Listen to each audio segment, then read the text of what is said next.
नमस्कार. तर माझ्या यूट्यूब चॅनलमध्ये अगदी तुमचे मनापासून स्वागत करते. तर इथे मी घेतलेले आहेत बटाटे. तर पहा बघू शकता तुम्ही मोठमोठाले आहेत बटाटे, म्हणून असे कट करून घेतलेले आहेत, एकाचे 2 भाग. आता कुकरमध्ये ठेवून आपल्याला हे पहिलं तर शिजवून घ्यायचे आहेत. चला, तर भाजीच कुठली नसेल ना, तर हा एक ऑप्शन आपल्याकडे आहे. तर एका साईडला बटाटे उकडायला ठेवलेले आहेत. बघा, मोठ्या आकाराचे इथे मी कांदे घेतलेले आहेत. पहिला तर हा येलो भाग असतो ना, तो आपल्याला काढून घ्यायचा आहे. बघा,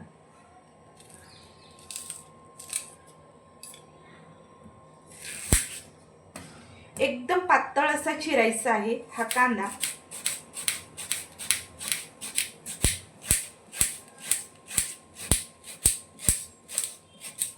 तर इथे मी तुम्हाला अर्धा कांदा इथे कट करून दाखवते, कशा प्रकारे कट करायचा आहे. एकदम पातळ. हे पहा, अगदी हाताने जरी आपण हे केलं ना, मोकळ्या पाकळ्या होतात. बघा, एकदम असा पातळ असा आहे. अशा प्रकारे आपण आता कट करून घेणार आहोत. कांदा आपला कट करून झालेला आहे. बघा, 1-2 मिनिटातच छान असा चुरून घ्यायचा. कांदा आपला चिरून झालेला आहे. इथे कढीपत्ता भरपूर असा घेतलेला आहे. 4-5 मिरच्या घेतलेल्या आहेत हिरव्या. आलं लसणाची पेस्ट घेतलेली आहे 2 चमचे. मी इथे मोठ्या आकाराची कढई गरम करायला ठेवलेली आहे. त्यामध्ये आपण घालणार आहोत तेल. तेल इथे आपलं एक मोठा पळी भरून टाकलेला आहे. राई टाकलेली आहे. सोबतच अर्धा चमचा जिरे,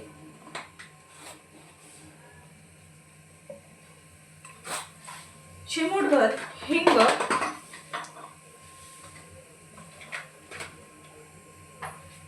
आता राई छान अशी तडतडू द्यायची आहे. इथे आपले बटाटे सुद्धा उकडून झालेले आहेत. चाळणीमध्ये थंड करण्यासाठी ठेवलेले आहेत. आता राई जिरे छान असे तडतडले की यामध्ये आपण भरपूर असा कट केलेला पातळ कांदा टाकणार आहोत.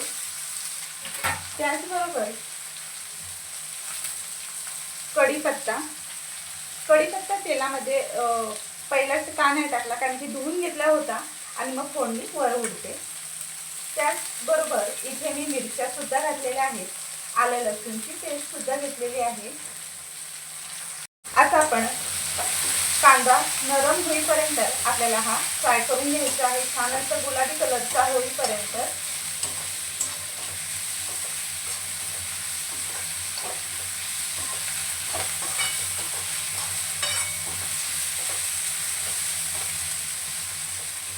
आता इथे आपण कांदा पटकन असा नरम होण्यासाठी आपल्याला इथे मीठ घालायचं आहे.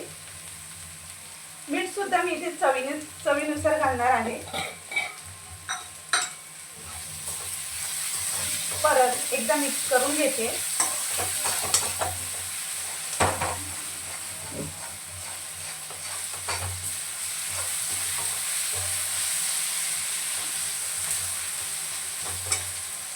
आता बघा, कांदा हा छान असा मऊसूत झालेला आहे. कलर बदलला की लगेचच आपल्याला तेलामध्ये इथे टाकायची आहे हळद.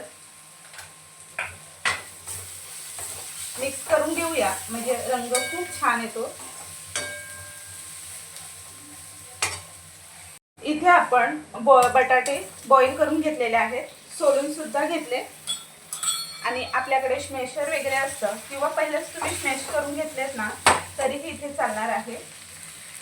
एक्स्ट्रा भांडी नको म्हणून मी इथे या भांड्यामध्येच, कढईमध्येच हे सगळं स्मॅश करते. किंवा तुम्ही इथे फोडी जरी केल्यात ना, तरीही इथे चालणार आहे. पण ही जी भाजी आहे ना, ही तुम्ही पुरी सोबत खा किंवा डोश्यासोबत, चपातीसोबत, कशासोबतही तुम्ही खाऊ शकता. किंवा मेथीचे थेपले असले त्याच्यासोबत सुद्धा खूप छान लागते. आणि बघा, आता स्मॅश करून झालेला आहे. पहा, या पद्धतीने केली ना आपण स्मॅश करून, की सगळं काही तिखट मीठ सगळं काही एकजीव होतं आणि आपली भाजी खूप टेस्टी बनते. आता चवीनुसार थोडीशी अगदी किंचित साखर टाकायची आहे. पहा, एवढीच टाकलेली आहे मी साखर. फक्त नावासाठी 5-6 दाणे टाकायचे आहेत. आणि परत एकदा आपल्याला मिक्स करून घ्यायचं आहे.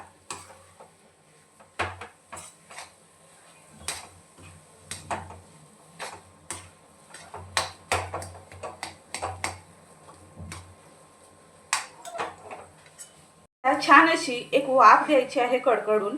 त्यासाठी इथे मी झाकण ठेवते 2 ते 3 मिनिटासाठी. इथे आपली 2 ते 3 मिनिटं झालेली आहेत. आपण झाकण काढलेलं आहे. वरून आहे ना भरपूर असा हिरवा कोथिंबीर टाकायचा आहे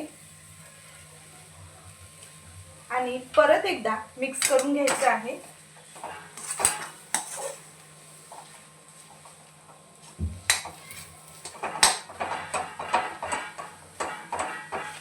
तर इथे पाहू शकता तुम्ही खूप अशी चमचमीत छान अशी झालेली आहे आपली बटाट्याची भाजी. तुम्हाला ही रेसिपी आवडली का मला कमेंट बॉक्समध्ये नक्की सांगा. थोडा जरी आवडला असेल तर व्हिडिओला एक लाईक नक्कीच करा. जास्तीत जास्त जणांना शेअर करा आणि हो, चॅनलवरती नवीन असाल तर चॅनलला सबस्क्राईब करायला अजिबात विसरू नका. अशा छानशा रेसिपीसोबत आपण पुन्हा भेटणार आहोत. तोपर्यंत take care and bye bye.